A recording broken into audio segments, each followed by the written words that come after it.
So the title of today's lesson is Crime and Public Safety. And the question I want us to think about as we learn about this topic is, will tougher gun control laws reduce the incidence of crime? So once again, we are focusing on a big issue in the campaign and a divisive issue in American politics and life. Strong feelings on either side. And once again, we're focusing, kind of simplifying a complex issue because that's what political campaigns are all about. And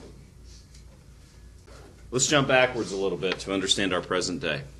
Opinion polls in 1968 revealed that Americans felt that crime was our nation's greatest problem, and it has remained high on the list of national problems.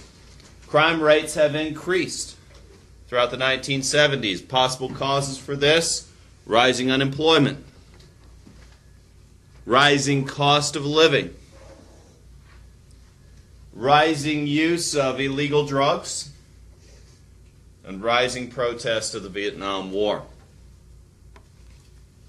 And so again, historians are forced to generalize and attempt to simplify complex issues, because when we talk about problems facing an entire nation, we have to use generalities. But we can find common themes that explain these complex issues of human behavior.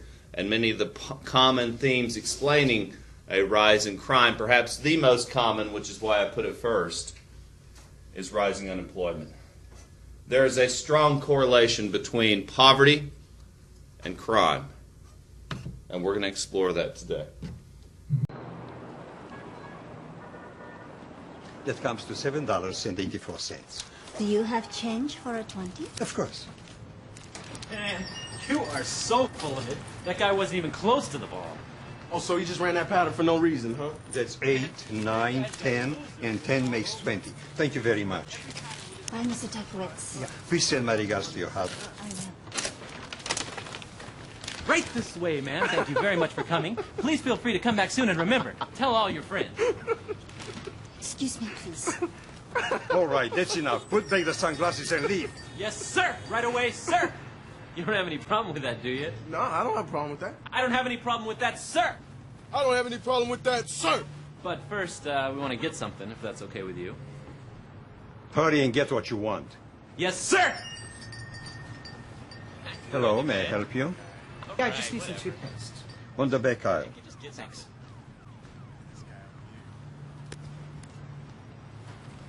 Jensen's on his own 10-yard line. He fades back. I just want to get through. He buys Harrison crossing the 50. Come on, That's come on, enough. baby, I'm right here. I'm open. It's a blitz. Jensen fakes right. I He say gets past the stop. linebacker. He's going to go long. Get out of my Goes. store. Oh, what a throw! The crowd Stop. is going wild. Stop it now, or I'm calling the police. Oh, hey, man, what's his problem? Both of you, get out of my store. I'm very sorry. How much is this? $1.32. I'm really very sorry. Yeah, sure.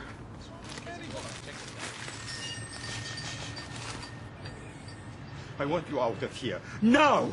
All right, Pops, relax. Here. Let's go, man. Let's go. And that will be 98 cents for the candy in your pocket. Well, I don't know what you're talking about. You know what he's talking about? No, I don't know what he's talking about. You must be imagining things. I don't want any trouble. Pay for the candy in your pocket or put it back where you found it. Man, screw you. You are not leaving until you pay for what you have taken. What do you think you're doing, you dumb Polak? This is not the first time you have stolen from me. But this time, you are not leaving until you pay. Come on, Rick. Just give Pops his candy and let's bounce.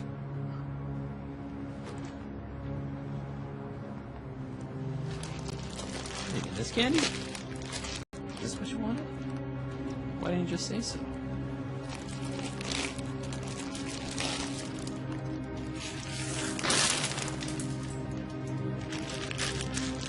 To me, you are just a little boy. You don't scare me. Makes your blood pressure rise, doesn't it? I'll never think of old people the same again. Now, in the 1980s, there was a spread of crack cocaine abuse. And this became a big narrative in the media that crack cocaine was becoming an epidemic. Well, throughout the 1980s, there was a widespread use of illicit drugs. But crack cocaine particularly was associated with poverty because it was cheap, easy to make, and easy to acquire.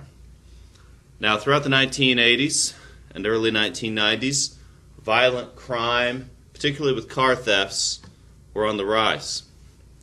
Now, throughout the 1990s, rates began to drop and continued to decline.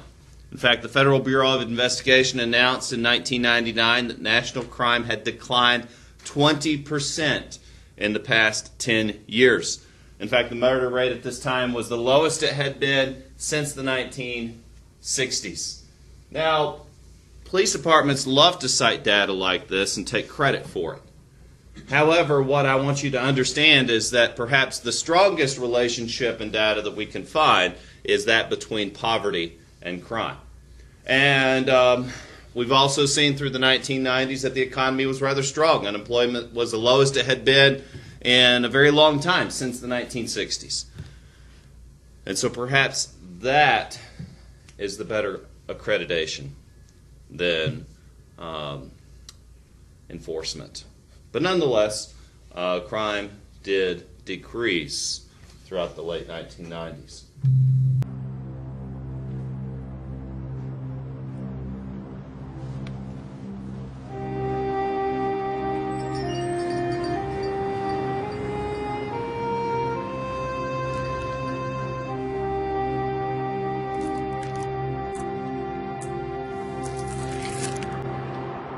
How long do you think it'll be before you get some in?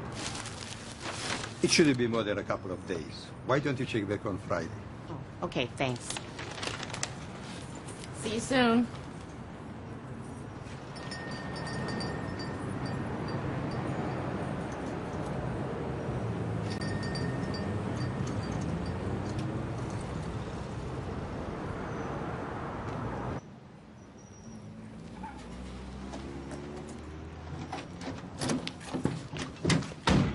What do you want? Thought you might want to apologize. I don't want any trouble. Get out of my way. Look, I want an apology. Just say you're sorry. Get out of my way.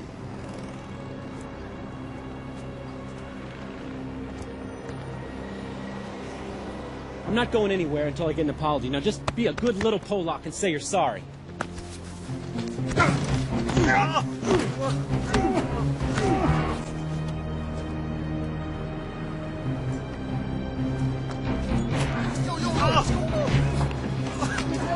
Man, what are you, crazy?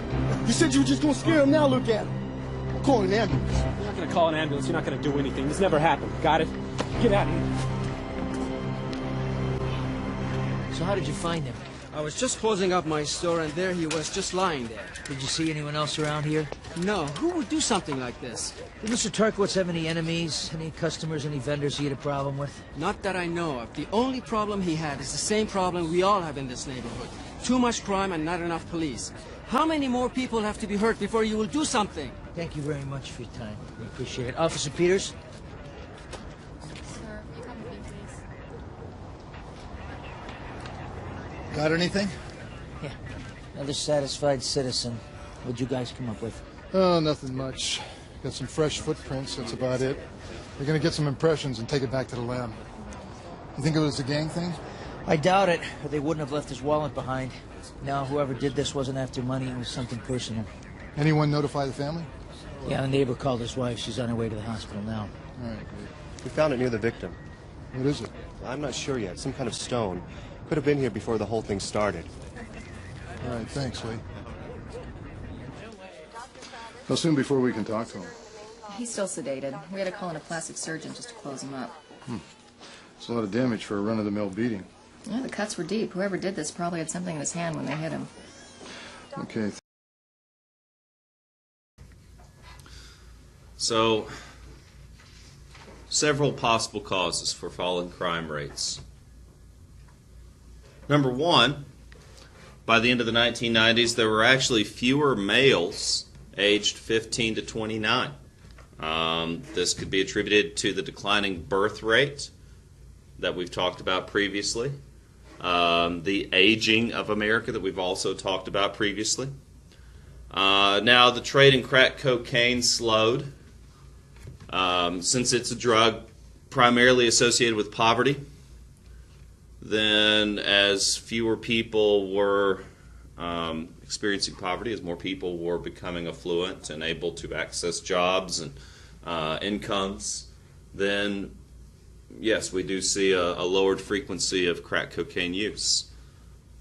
And the unemployment rate gradually did decrease through the 1990s. Generally, when people have jobs, crime rates do fall, which fits the narrative that most people want to be able to provide for themselves, that crimes are often acts of desperation. Thanks, that helps. All right, I'll let you know when he's awake. I just don't understand. He never did anything to anybody. Did he ever mention anyone that may have threatened him in any way? No, never. Everyone likes him. Well, what about his suppliers? Maybe he got in an argument with somebody over pricing, or maybe there's some items missing. No, nothing like that. The only one he argues with are those boys from the school. What boys? Sometimes he complains about the kids who try to steal things. It makes him angry. But they are just children. Did he ever say anything more specific about who these kids might be? No. Just those boys from the school. I would like to see my husband now, please. Of course. Just because no one wants to mention it doesn't mean it doesn't exist. But I will tell you what this violence is about. It is about people who do not want us in their community because we look different and we speak with accents. But we have a right to be here. Many of us have lived here for a long time and are citizens of this country. It is time for the City Council to recognize that we need more police protection.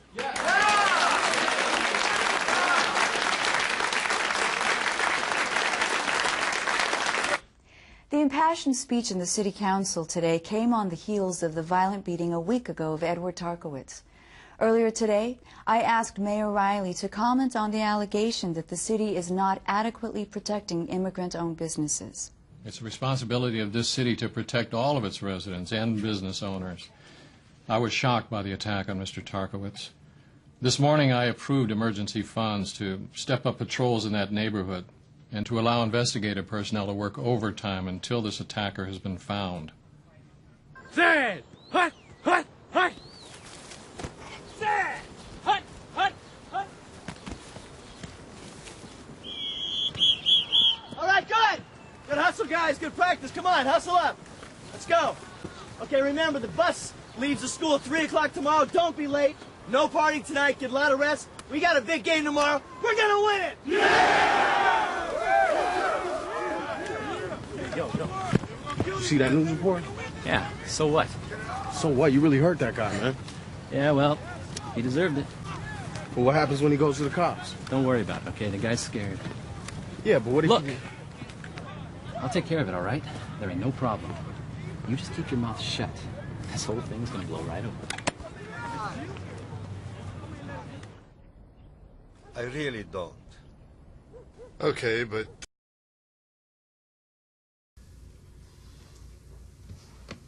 So, efforts and contribution of the police force with the reduced crime rate.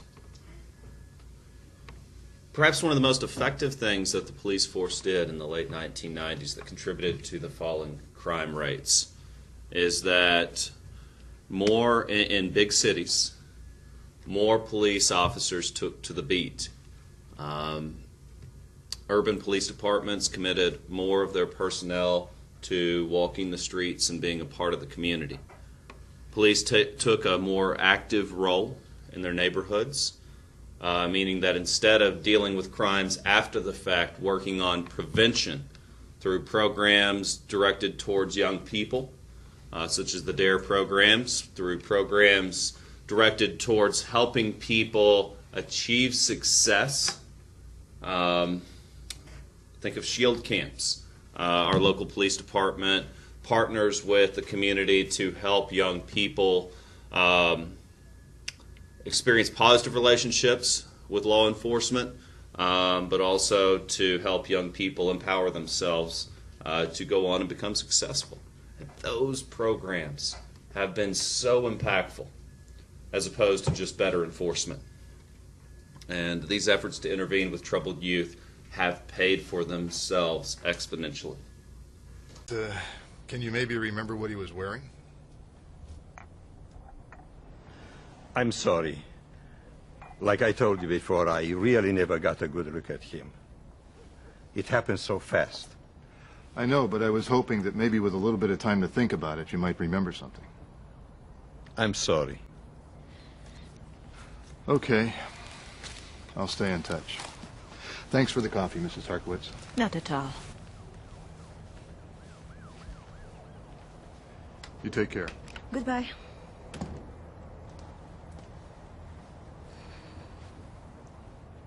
Why didn't you tell him the truth? I've had enough.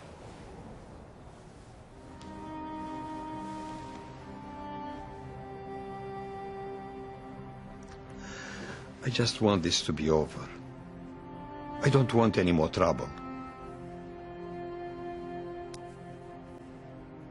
I am not afraid, Edward. I didn't think I was afraid either. Yeah. Hopefully we can come up with something.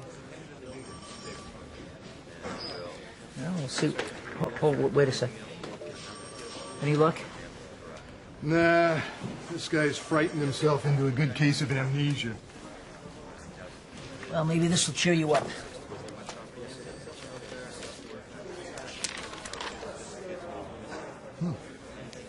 Two sets of footprints, that's interesting. Yeah, Tarkowitz never mentioned the other guy. What about the stone?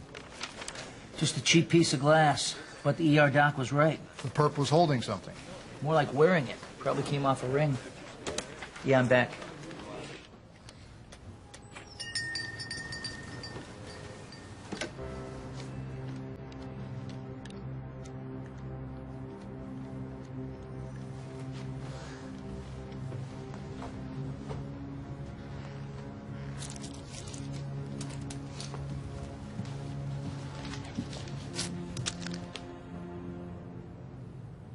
So I guess now we're even, huh? You know, it's really too bad how things had to get all out of whack over some candy. You know what I mean? Hey. How you doing? Here you go. Thank you. You're welcome. It's a nice kid. Is he your grandson?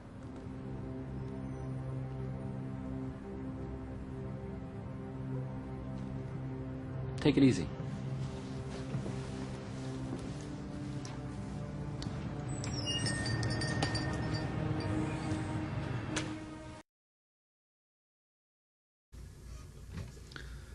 Now, many people continue to worry about crime, and for good reason. In fact, one of the biggest public concerns in regards to crime is gun violence.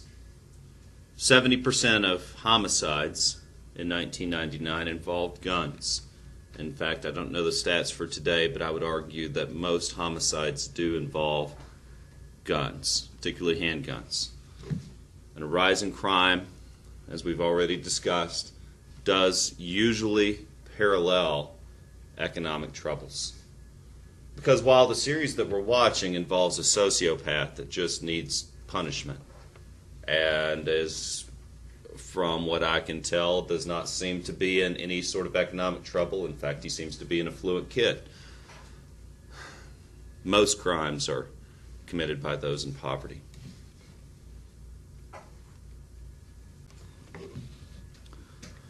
One controversial piece of legislation passed in regards to gun control was the Brady Act in 1993, mandated a 5-day waiting period on the sale of handguns, during which time background checks would be conducted. If a criminal record were found, then gun permits would be denied. The purpose behind this law was to prevent dangerous people from acquiring weapons that could be used to commit crimes. This bill was rather controversial. People even in the 1990s were beginning to use this law to claim that the federal government wanted their weapons. The Supreme Court ruled the federal government did not have the right to force state or local governments to run background checks. And so this issue has been relegated to the states. In some states,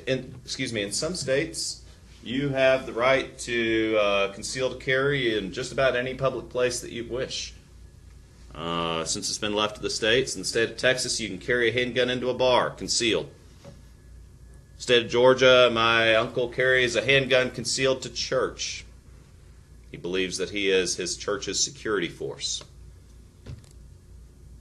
So this issue of mandatory background checks, again, has remained controversial. But after countless public tragedies, this is an ongoing issue for discussion, and yet again, an issue that is very contentious and a big part of our presidential election that is ongoing.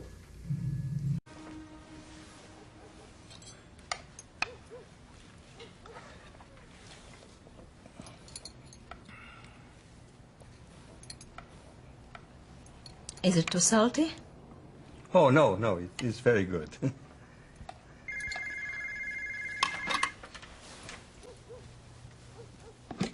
Hello? Hello? Must be a wrong number. I saw Miss Bradley at the market today. She says she found a buyer for their house.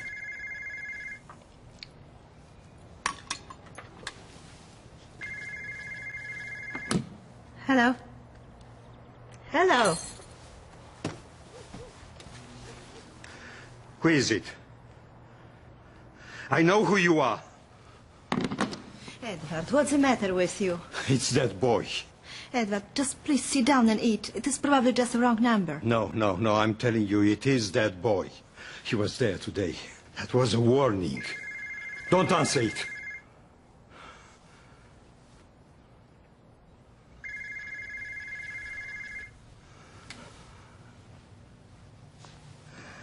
I won't live like this.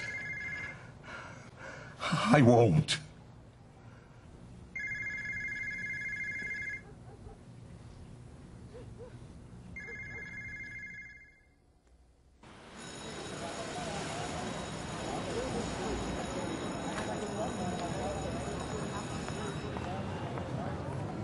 That's the one. That's him. Now, Mr. Tarkowitz, are you absolutely sure? I'm sure. That's him. Okay. Let's get a couple of things straight. Mr. Jensen has agreed to let Rick answer some questions so we can clear this matter up. So let's make this brief and to the point. I'm not interested in a fishing expedition. Understood? Absolutely. And we appreciate your client's cooperation. Fine. Now, what do you want to know? Rick, have you ever been in Mr. Tarkowitz's store? Yeah, sure, I've been there. When was the last time you were in there? I don't know, maybe a couple months ago. It's been a while. Is that right? Sure you weren't there about 4 weeks ago, October 15th? I don't think so. We've been pretty busy with football practice. Really? Well, that's funny because Mr. Tarkowitz says you were in the store that day. You tried to take some candy without paying for it. No way. That guy's got me mixed up with somebody else. No, he's absolutely certain it was you. I find it very hard to believe my son didn't have enough money in his pocket to buy a candy bar. And I assure you, my son is no thief. So, the National Rifle Association and many other pro-gun lobbies use the Second Amendment as a barrier to gun control. And I just want to quote the Second Amendment briefly. And I quote, "A well-regulated militia being necessary to the security of a free state, the right of the people to keep and bear arms shall not be infringed." And so, many pro-gun lobbyists claim that's the end of the discussion, that it is a simple constitutional issue and not open for discussion or interpretation. And pro-gun lobbyists would point out that a law such as the Brady Act would violate the Second Amendment very clearly. Therefore, it can gun legislation or gun regulation or any sort of mandatory background checks cannot be imposed on people, that no barriers to guns can be imposed because of this clearly worded amendment. And I mentioned the National Rifle Association. This is the most vocal opponent to tougher gun control laws. And as I said, their chief argument is what we just read, that the right to bear arms shall not be infringed. However, some would say this amendment was not intended to guarantee a right to personal weapons, but to protect states' rights to maintain militaries or militias. Not all democratic nations have this universal right to bear arms that the United States enjoys. And not all peaceful democratic countries have a populace that is well armed as the United States. And not all peaceful democratic countries have the violent gun crimes that the United States experiences. All right, Charles, let me handle this. I'm warning you, detectives. If you brought us in here because of a candy bar... This isn't about a candy bar. This is about some kid who gets his kicks out of beating the crap out of a defenseless man. Hey, I had nothing to do with that. That's not what Tarkowitz said. I don't care what he said. My son didn't hurt that man. Are you charging my client with this attack? No. No, that's it. We just wanted to ask you a few questions. Thanks for coming in. Let's go.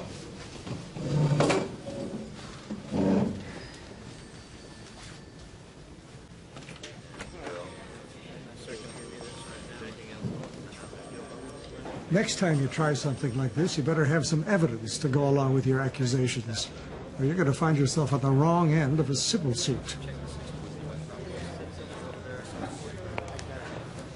Well, that was fun. Now you want to let me in on why we went through all that? Did you watch that kid's face? Yeah. I just wanted to make sure we had the right one. Then why didn't we arrest him? Tarkowitz is a credible witness. You ever see Hamilton in court? You'll have that jury convinced that Tarkowitz is trying to overthrow the government. No, he's right. We're going to need more than Tarkowitz's testimony to put this kid away. You see? I told you nothing would happen. But he did it. I swear to you. We believe you, but we don't want to go to court with just your word against his. They are right. Who would believe an immigrant's word against that of a boy from a rich family? You should just forget about it. Look, we put a lot of time into this. Perhaps not enough. Mr. Hadim, please. Now look, I know this seems hopeless, but we're not giving up. Mr. Tarkowitz, was there another boy in the store with Jensen the day you were attacked? The lab found a second set of footprints outside. Maybe when he was in here, he saw something.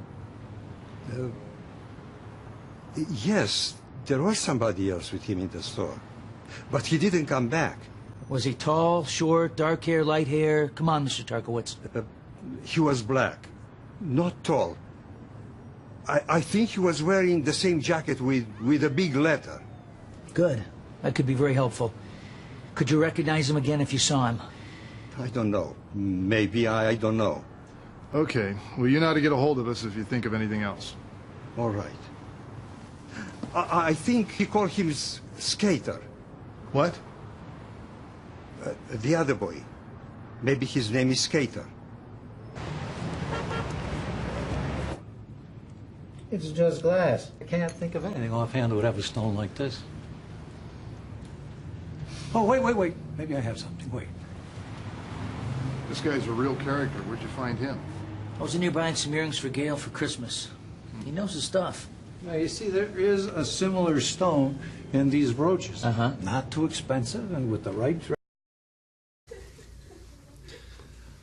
Okay, now, some people would argue that perhaps the reason why criminals are feeling so emboldened to commit violent crimes is the difficulty of the judicial system to prosecute these crimes and the often light penalties. And so many people have supported putting more people in prison through three-strike laws. And this means that any person found guilty of 2 previous crimes receives a stiff sentence of 20 to 30 years upon conviction of the third. And so some argue that we are too soft on crime and that harsher penalties would fix the problem.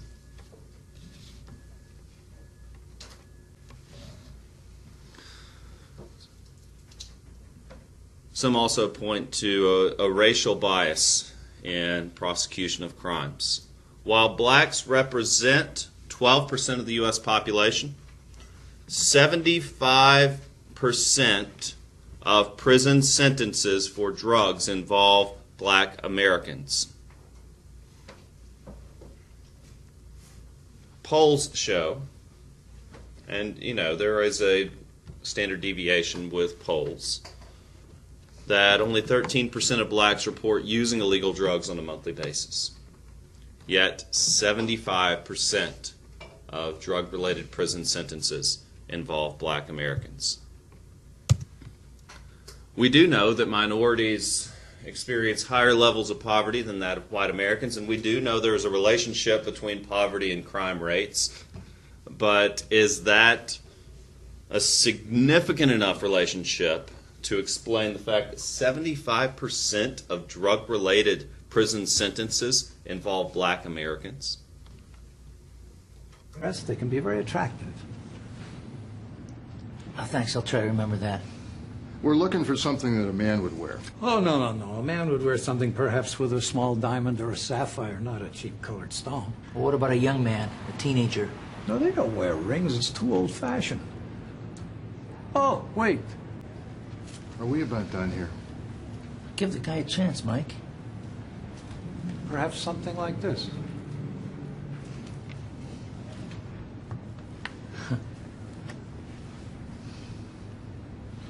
I'd say a lot like this.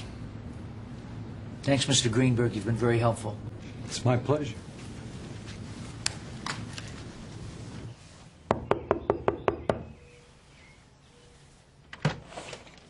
Mrs. Jensen? Yes. I'm Detective Murdoch. This is Detective Burrows. Yes, how can I help you? Would you mind if we came in and asked you a few questions? Well, my husband isn't home right now. Well, actually, we'd like to talk to you if you don't mind. It'll just take a moment. All right. Come in.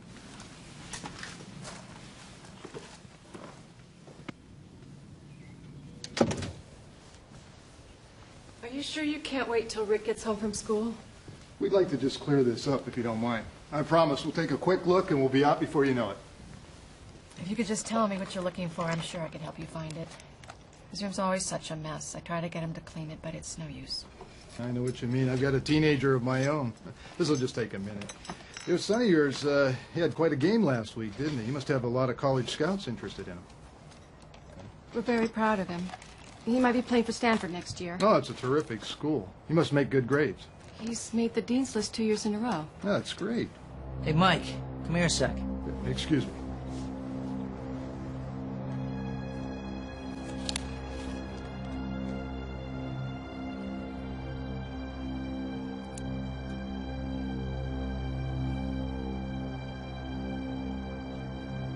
I really think I should call my husband now. I think that's a good idea. Richard Jensen, stand up and put your hands behind your back. You're under arrest for assault. You have the right to remain silent. Anything you say can and will be used against you in a court of law. You have the right to an attorney. There's got to be a mistake. You can't afford I didn't do anything. What is this? Charge. Case number 73954, the People versus Richard Jensen. Mr. Jensen, you've been charged with aggravated assault and battery. Do you understand the charges? Yes, sir, I do. And how do you plead? Not guilty.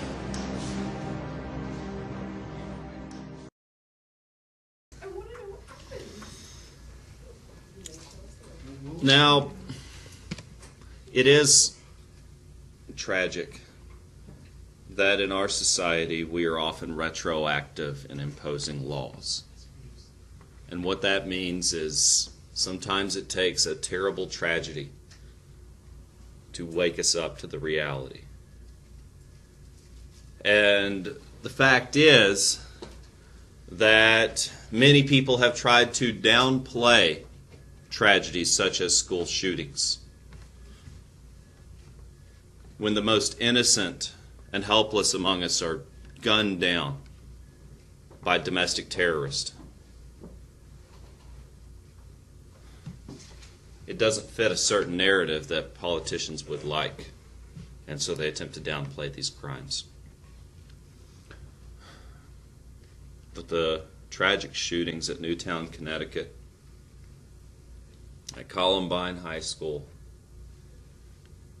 and at so many other places around the country, at university campuses and elementary schools, have made this issue impossible to ignore. Also, acts of terrorism, such as the bombings of the Olympics in 1996, the Oklahoma City bombings, and the First Trade Center bombings, have also caused strong public reactions. And it causes many people to ask, what can we do as a society to protect ourselves from these things? And while the Patriot Act shows the willingness of our society to go to great lengths to protect ourselves from foreign aggressors, what have we done to protect ourselves from school shootings? Or from the fact that most people who die in violent crimes are the victims of guns? And while we can't always control psychopaths, there is one element to that that perhaps could possibly be controlled.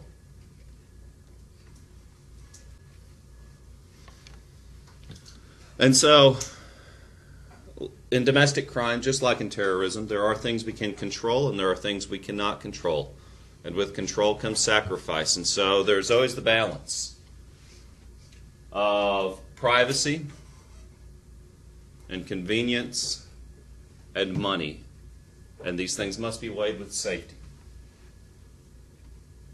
If we are to guarantee safety for all citizens, then that must be balanced at the cost of privacy, convenience, and cost.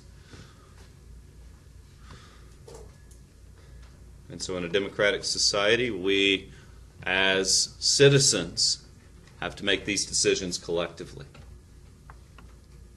And I'm not here to argue that we sacrifice all three of these for the sake of safety. But there must be an appropriate balance.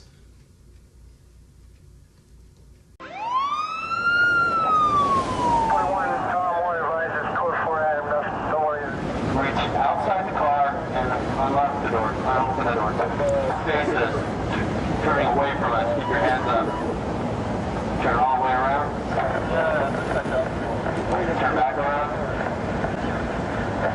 Walk backwards.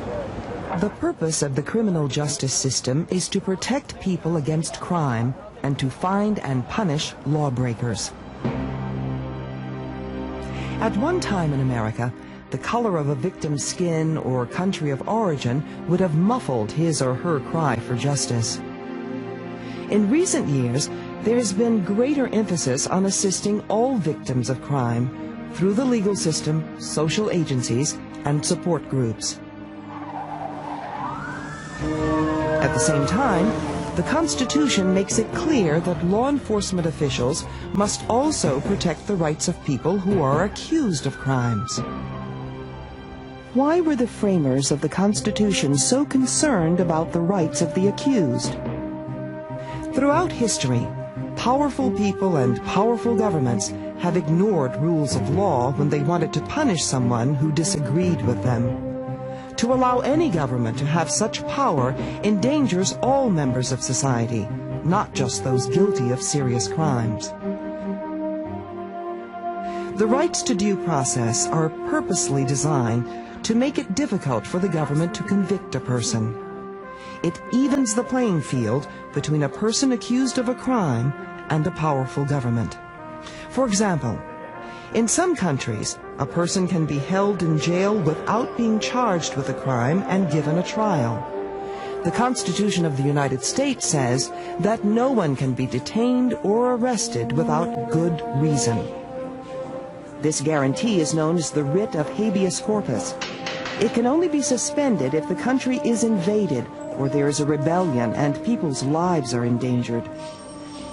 But the Supreme Court has always been reluctant to suspend this very important right.